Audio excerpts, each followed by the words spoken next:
नमस्कार दर्शकों। सफलता की बात करते हैं तो लोग डिग्री, पद और नाम की चर्चा करते हैं, लेकिन आज हम बात करेंगे एक ऐसी सफलता की जो दूसरों को ऊपर उठाकर ही हासिल होती है, परोपकार से मिलने वाली उपलब्धि की। आज कहानी है परोपकार से उपलब्धि। ये कहानी है अनुपम की, एक युवा शिक्षक जो अपने जीवन पर सिर्फ खुद के लिए नहीं बल्कि अपने गांव के हर बच्चों को समर्पित कर देता है। अनुपम शहर में अच्छी नौकरी कर रहा था, मॉडर्न लाइफ, ऊंची सैलरी, आरामदायक जीवन, पर उसके अंदर कुछ अधूरा था, एक खालीपन, जैसे पैसा और शोहरत भर नहीं पा रहा था। एक दिन जब वह छुट्टियों में अपने गांव लौटा तो उसने देखा कि वो आज भी स्कूल के बच्चों के स्कूल जाने के बजाय खेतों में काम कर रहा था। किसी के पास किताब नहीं थे, किसी के पास स्कूल का रास्ता मालूम नहीं था। एक बच्चे उसे देखकर बोला, भैया आप शहर में बहुत बड़े बन गए हो, हमें भी बना सकते हो क्या? उस पल अनुपम ने अपने जीवन के असली उद्देश्य को समझा। उसने फैसला किया, अब मैं सिर्फ खुद के लिए नहीं इन बच्चों के लिए जीऊंगा। और फिर शुरू हुआ एक नया सफर परोपकार से उपलब्धि की ओर। अनुपम ने शहर की नौकरी छोड़ दी, गांव में एक पुरानी पक्की छत के नीचे अपने सुखद पाठशाला शुरू की। शुरुआत में जब 5 बच्चे आए, लोग हंसे और कहा, इसकी नौकरी छोड़कर यही करने की क्या जरूरत थी? पर अनुपम ने जवाब दिया, अगर एक बच्चा भी सीख गया तो मेरी जिंदगी सफल हो जाएगी। धीरे धीरे बच्चे बढ़ते गए, पुरानी किताबें, दान किए हुए ब्लैक बोर्ड और मिट्टी से बनाई पढ़ाई, उसने सब उत्साह से और सीखने के लिए अमूल्य थी।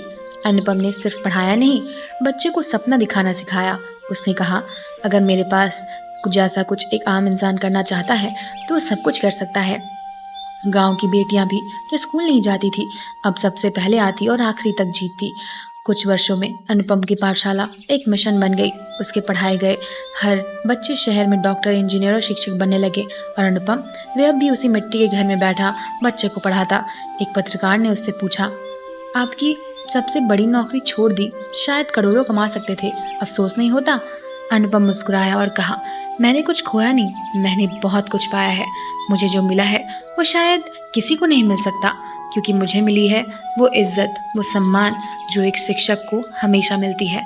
मेरे साथ साथ सिर्फ मेरा सपना पूरा नहीं हुआ, हमारे सारे बच्चों का सपना पूरा हुआ है। इस कहानी से हमें यह सीख मिलती है दोस्तों, सफलता तभी मिलती है जब आप किसी की जिंदगी में रोशनी बने। पैसा, पद और परिस्थिति स्थायी हो सकती है, लेकिन सेवा और प्यार कभी छाप छोड़ सकती है। परोपकार कोई बड़ा काम नहीं, कभी एक किताब बना देता है तो कभी समय दान देता है।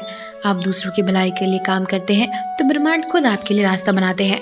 आप जितना जीते हैं वो दुगना होकर आपकी जिंदगी में लौटता है, शांति बनकर, गर्व बनकर और एक संतुष्टि बनकर जो कहीं नहीं मिलती। दोस्तों, आज तक तेज रफ्तार में जिंदगी हम हमें अपने लिए कुछ चाहते थे, पर कभी कभी ठहरना, यह सोचना चाहिए हमें किसी के लिए क्या कर रहे हैं। यह थी प्रेरणादायक कहानी। अगर आपके मन में कुछ हुआ हो तो आप अपने दोस्तों, परिवार और विद्यार्थियों से ज़रूर पहुंचाइए, क्योंकि सभी का परिवर्तन छोटे प्रयास से शुरू होता है। कभी कभी दूसरों की मदद करते हुए हमें अपने जीवन में बहुत कुछ कर सकते हैं। तो दोस्तों, ये थी आज की कहानी। मिलते हैं अगले वीडियो में। देखने के लिए धन्यवाद।